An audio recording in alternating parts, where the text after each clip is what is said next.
दोस्तों नमस्कार। मध्य प्रदेश, छत्तीसगढ़ और मिजोरम का चुनाव संपन्न हो चुका। 25 नवंबर को अब राजस्थान में और 30 नवंबर को तेलंगाना में वोटिंग होनी है।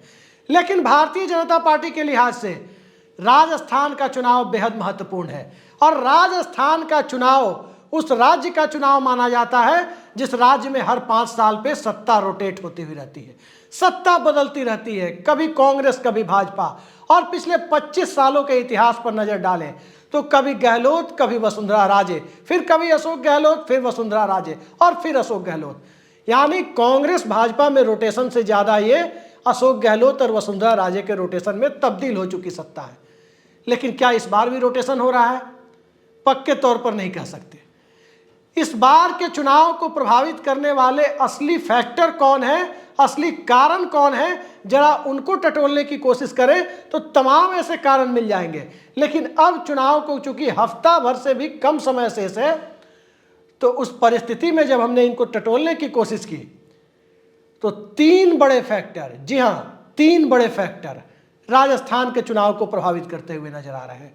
और चूंकि चुनाव इतना क्लोज है, इतना कड़ा संघर्ष है कि इस संघर्ष में तीनों फैक्टर बहुत बड़ी भूमिका निभा सकते हैं। पिछले 25 सालों से जो राजस्थान में विधानसभा का चुनाव हो रहा था, यूं कहें कि 1998 से 2018 तक जो चुनाव हो रहा था, चुनाव के पहले राजस्थान के में किसी की दिलचस्पी नहीं होती थी। राजस्थान के बाहर के लोगों की बहुत ज़्यादा दिलचस्पी नहीं होती थी, क्योंकि पहले से लोगों को पता होता था कि सत्ता इस बार रोटेट होके भाजपा की है तो कांग्रेस के पास जा रही है, कांग्रेस की है तो भाजपा के पास जा रही है। लेकिन इस बार के चुनाव में सत्ता रोटेट होगी कोई नहीं जानता, और इसका एकमात्र कारण वही कड़ा संघर्ष है, वही क्लोज फाइट है, वही सीट दर सीट, जिला दर जिला जो संघर्ष है, जो बुनियादी मुद्दे हावी हो गए हैं और उन मुद्दों के सहारे पार्टियों के अंतर्विरोध हावी हो गए हैं। कई जगह पर उटपटांग टिकट बंटवारे की भी खबरें आ रही है और इन सब ने चुनाव को इतना करीबी बना दिया है और इसमें कुछ और आम जनता के मुद्दे भी हैं। तो जब लड़ाई 50-50 की हो, जब लड़ाई 51-49 की हो, जब लड़ाई 48-52 की हो, तो उस परिस्थिति में ये फैक्टर कितने महत्वपूर्ण हो जाते हैं, ऐसा पिछले मध्य प्रदेश के विधानसभा चुनाव में दिखा था। जब वोट भारतीय जनता पार्टी को ज़्यादा मिले लेकिन सीटें कांग्रेस पार्टी को ज़्यादा मिल गई और कमलनाथ के नेतृत्व में सरकार बन गई थी।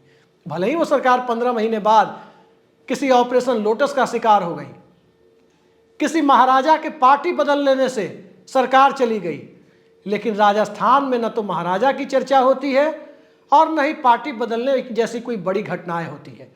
महारानी की चर्चा जरूर होती है, लेकिन जिन 3 फैक्टर का मैं जिक्र करने जा रहा हूं, उन तीनों फैक्टर में सबसे पहला फैक्टर महारानी फैक्टर ही है।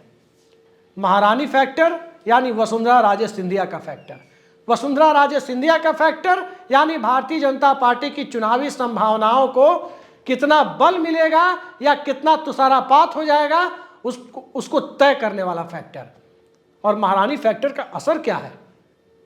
5 चुनाव महारानी के इर्द गिर्द, यूं कहें कि 1998 का चुनाव भैरव सिंह शेखावत के इर्द गिर्द लड़ा गया था।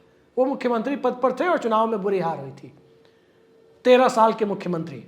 लेकिन 2003 का चुनाव वसुंधरा राजे फैक्टर, 2008 का चुनाव भाजपा भले ही चुनाव में हारी लेकिन वसुंधरा राजे एक फैक्टर जो मुख्यमंत्री पद पर थी। 2013 का चुनाव भारतीय जनता पार्टी जीती, तब भी वसुंधरा राजे फैक्टर। 2018 भारतीय जनता पार्टी हारी, तब भी वसुंधरा राजे का फैक्टर, क्योंकि तब तो एक नारा भी चला, मोदी तुझसे बैर नहीं, रानी तेरी खैर नहीं। यानी राज्य की भारतीय जनता पार्टी से लोग नाराज थे, राज्य की सत्ता से लोग नाराज थे, नरेंद्र मोदी से लोग नाराज नहीं थे। लेकिन आज की जो परिस्थितियां हैं, क्या जनता वाकई रानी से नाराज है? नाराज होने का कोई कारण नहीं है, क्योंकि महारानी 5 साल से सत्ता में नहीं है। नाराजगी सत्ता से होती है, जब भी नाराजगी होती है सत्ता से ही होती है, विपक्ष से आमतौर पर नाराजगी नहीं होती, सिवाय गोदी मीडिया के। इस देश का गोदी मीडिया ही विपक्ष से नाराजगी रखता है, विपक्ष पर ही सवाल उठाता है, सत्ता पक्ष पर गोदी मीडिया सवाल नहीं उठाता। लेकिन चूंकि हम गोदी मीडिया नहीं है, हम गोदी मीडिया के सामने खड़े खड़े देश की असली मीडिया हैं, प्रेस फ्रीडम इंडेक्स के गिरने के दौर में हिंदुस्तान में पत्रकारिता को बचाने वाली मीडिया का हिस्सा है। लिहाजा हम आपके सामने वही खबर लाएंगे, या कांग्रेस या भाजपा, जनता जिसे लाए, हम वही खबर लाएंगे जो हम देख रहे हैं, जो हमें जिलों से, स्थानीय स्तर से, पत्रकारों से, आम आदमी से, दोस्तों से, सरकारी कर्मचारियों से, चाय पान की दुकानों से जो खबर मिल रही है वही आपको दे रहे हैं। और जो खबर मिल रही है वो यही है कि वसुंधरा राजे फैक्टर से भारतीय जनता पार्टी हलकान है। वसुंधरा राजे को क्या दिखाई दे रहा है? भारतीय जनता पार्टी के मौजूदा नेतृत्व, कई लोग उसे गुजरात लॉबी कहते हैं, नरेंद्र मोदी और अमित शाह का नेतृत्व, इस लॉबी से वसुंधरा राजे की पहले भी कोई नजदीकियां नहीं थी, बल्कि दूरियां ही हुआ करती थी। वसुंधरा राजे ने अपने मुख्यमंत्रित्व काल में 2014 से 2018 के बीच, जब नरेंद्र मोदी की बादशाहत दिल्ली में चल रही थी आज की तरह ही, उस दौर में दिल्ली के दिशा निर्देशों पर चलने से इनकार कर दिया। वसुंधरा राजे ने भारतीय जनता पार्टी के लिए किसी पूर्ण राज्य के मुख्यमंत्री के केंद्र शासित प्रदेश के मुख्यमंत्री की तरह ट्रीट होने वाली मानसिकता के साथ कदम ताल करने से साफ मना कर दिया था। वो स्वतंत्र सोच की मुख्यमंत्री थी। वो अपनी विधानसभा में राज्य के चुने हुए प्रतिनिधियों के साथ, उनके मैंडेट के साथ, भारत के संवैधानिक अधिकार के साथ, भारत के संविधान में की गई व्यवस्था के तहत जो अधिकार हैं राज्य के मुख्यमंत्रियों को, जो केंद्र सरकार के अधीन नहीं होती है, जो सिर्फ संविधान के अधीन होती है, उस पर चलने वाली मुख्यमंत्री थी। नई दिल्ली का लोड लेने की उन्हें कभी जरूरत नहीं पड़ी, लेकिन नई दिल्ली ने लोड जरूर ले लिया। और नई दिल्ली ने जब लोड ले लिया तो वसुंधरा राजे की सियासत आने वाले समय में कैसी होगी इसकी झलक दिख रही है। दो ही रास्ते हैं उनके सामने। एक रास्ता है कि भारतीय जनता पार्टी की जीत की बुनियाद तैयार करें, लेकिन उसमें खतरा यह है कि भारतीय जनता पार्टी की जीत की बुनियाद वसुंधरा राजे और उनके समर्थक जो बड़ी संख्या में है वो तैयार करते हुए दिखाई देंगे, तो उन्हें यह भी लग रहा है कि चुनाव के बाद वसुंधरा राजे को मुख्यमंत्री बनाने की नीयत नई दिल्ली की भाजपा की दिखाई नहीं देती, गुजरात लॉबी की दिखाई नहीं देती। तो उससे तो बेहतर है कि वसुंधरा राजे के दोस्त, अब दोस्त कौन है कहने की जरूरत नहीं है, उनकी और अशोक गहलोत की दोस्ती काफी चर्चा में रहती है। कहा जाता है कि मुख्यमंत्री पद पर वसुंधरा रहे या मुख्यमंत्री पद पर गहलोत रहे, सत्ता इन दोनों की रहेगी, रसूख बराबर रहेगा। तो इससे बेहतर तो कई लोग कह रहे हैं कि यही है कि पार्टी में दूसरा कोई मुख्यमंत्री बन जाए और खुद का आडवाणीकरण हो जाए राजस्थान भाजपा में, यानी कोई पूछने वाला ना बचे। कम से कम गहलोत के राज में पूछ तो है, काम तो रुकते नहीं है। तो वसुंधरा राजे के समर्थक किस नीति पर चल रहे हैं, वसुंधरा की प्रत्यक्ष या परोक्ष सत्ता में से कोई एक बरकरार रहे या वसुंधरा का आडवाणीकरण हो जाए, ये फैक्टर तय करेगा कि वसुंधरा के समर्थक भी भारतीय जनता पार्टी के साथ है या नहीं है। अब फैक्टर नंबर 2 पे आते हैं। दूसरा फैक्टर यह है कि जो स्थिति वसुंधरा राजे को लेकर भारतीय जनता पार्टी में है, कांग्रेस पार्टी में सचिन पायलट को लेकर वही स्थिति है। सचिन पायलट के पीछे निश्चित तौर पर राजस्थान में एक फॉलोइंग है, लेकिन उस फॉलोइंग का बड़ा हिस्सा सामुदायिक है, जातीय है। गुर्जर समाज सचिन पायलट के पीछे खड़ा है। तो क्या गुर्जर समाज वही काम कर रहा है, या वह मोटे तौर पर कहें तो सचिन पायलट के समर्थक वही काम कर रहे हैं जो वसुंधरा के समर्थक उधर करने की संभावना है? क्या वो भी वही करेंगे? पक्के तौर पर तो नहीं कह सकते, लेकिन सचिन पायलट के समर्थक क्या अशोक गहलोत को तीसरी बार मुख्यमंत्री बनने देंगे, जिनके समर्थकों को बहुत बड़ी संख्या में टिकट दिए गए हैं? वसुंधरा के समर्थकों को तो बहुत बड़ी संख्या में नहीं दिए गए बीजेपी में, लेकिन गहलोत के समर्थकों को बड़ी संख्या में कांग्रेस में टिकट मिले हैं। पायलट के समर्थकों को कहा जाता है कि उतनी बड़ी संख्या में एडजस्ट नहीं किया गया, और यह सब इसलिए किया गया, गहलोत लॉबी ने कथित तौर पर यह सब इसलिए करवाया क्योंकि राजस्थान में चुनाव के बाद विधायक दल में नेता चुनने का सवाल आए तो अपने लोग बहुमत में रहें। तो ये अपने लोग बहुमत में रहें, पर्यवेक्षकों को दिल्ली जाने पर मजबूर कर दे, मामला जब उससे आगे का बन जाए, फिर से विधायक दल में चुनाव की नौबत आ जाए, तो अशोक गहलोत टिकट वितरण में तो बाजी मार के ले गए। लेकिन यही बाजी मारना कहीं ऐसा तो नहीं कि वसुंधरा राजे की तरह कांग्रेस पार्टी में भी पायलट को उस स्थिति में लाकर खड़ा कर रहा हो कि उनके समर्थकों को पुनर्विचार करना पड़े कि गहलोत की सत्ता मिलने से तो बेहतर है कि सत्ता विरोध में चली जाए। कहीं ये रणनीति तो नहीं है।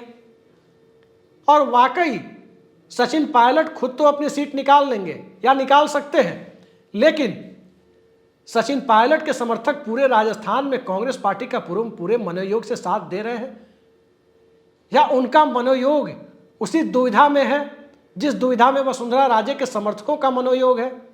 ये सारे सवाल इस दौर में महत्वपूर्ण है और इन्हीं महत्वपूर्ण सवालों के सहारे राजस्थान में कांग्रेस पार्टी की चुनावी नैया भी पार लगनी है। आज की तारीख में सचिन पायलट इस देश में एक जाने पहचाने चेहरे हैं, इस पे कोई इनकार नहीं कर रहा। सचिन पायलट को लेकर राजस्थान में एक अच्छी छवि है, कोई इनकार नहीं कर रहा। लेकिन सचिन पायलट कांग्रेस पार्टी के प्रति उतने ही लॉयल हैं जितने कि अशोक गहलोत हैं, इस पर तमाम तरह के सवाल हैं।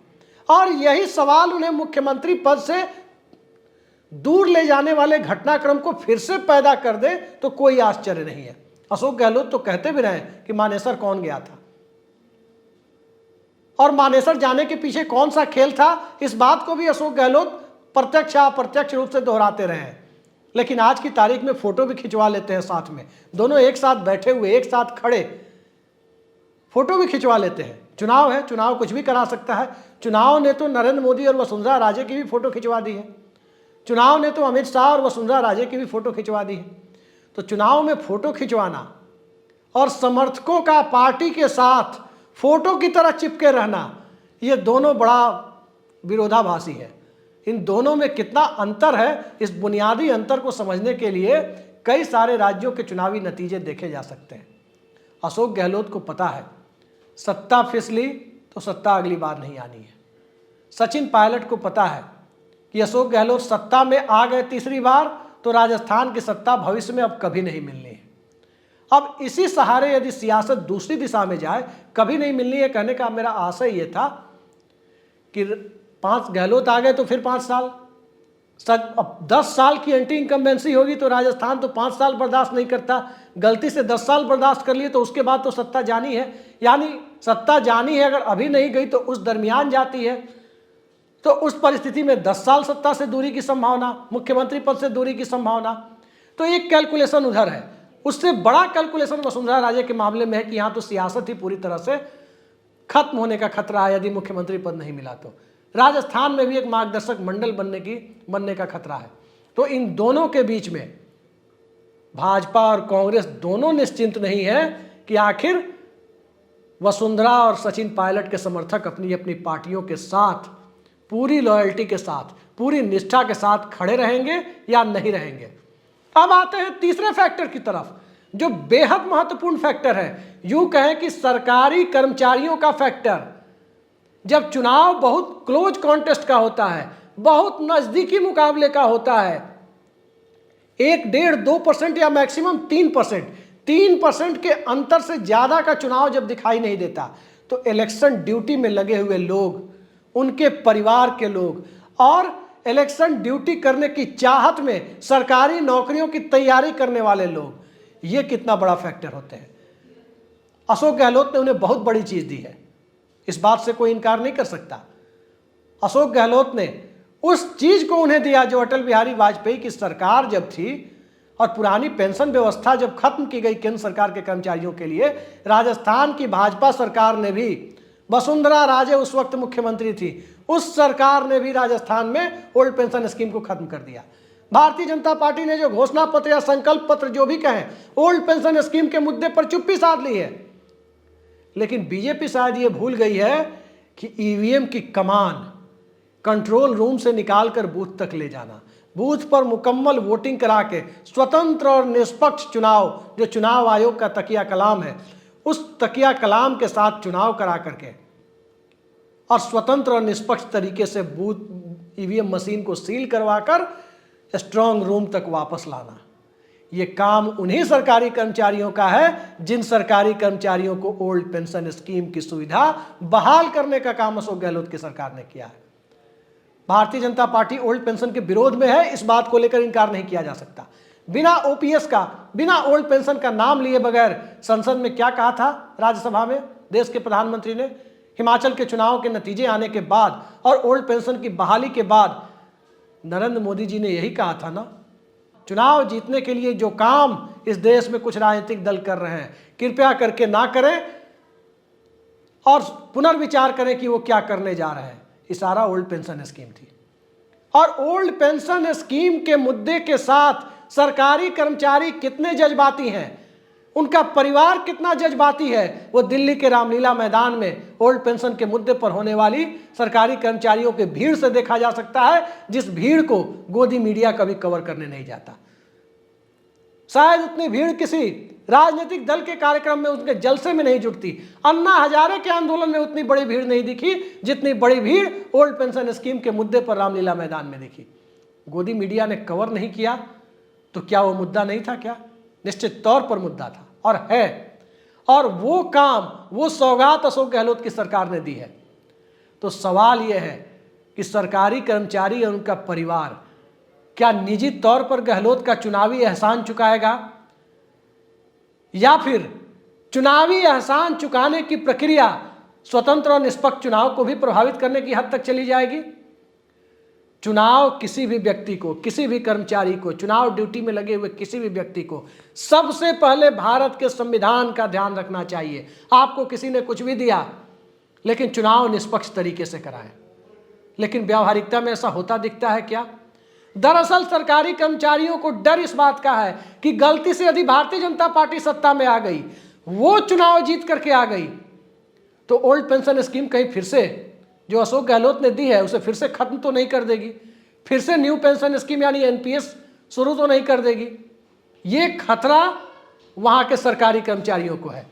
शिक्षक हो, क्लर्क हो, प्रोफेसर हो, डॉक्टर हो, इंजीनियर हो, जो भी सरकारी नौकरी में हो, पीसीएस के अधिकारी हो, सबको इस बात का डर है कि बीजेपी ओल्ड पेंशन स्कीम पर कुछ नहीं बोल रही है। और राजस्थान में यदि ओपीएस के बावजूद गहलोत नहीं जीते तो पूरे देश में ओपीएस का विरोध करने वाली, ओल्ड पेंशन स्कीम का विरोध करने वाली राजनीतिक ताकतों का हौसला बढ़ सकता है। तो ये 3 चुनावी फैक्टर हैं। वसुंधरा राजे फैक्टर कि वो भारतीय जनता पार्टी के लिए फायदे का सौदा है या नुकसान का सौदा, सचिन पायलट फैक्टर कि वो कांग्रेस के लिए फायदे का सौदा है या नुकसान का सौदा, और ओल्ड पेंशन स्कीम का फैक्टर कि वो फैक्टर कितना बड़ा फैक्टर है राजस्थान के चुनाव को प्रभावित करने में, खासकर तब जब चुनाव बेहद नजदीकी हो। तो देखते हैं 25 नवंबर को जब मतदान होता है तो उस मतदान में किस तरह से बटन दबाया जाता है।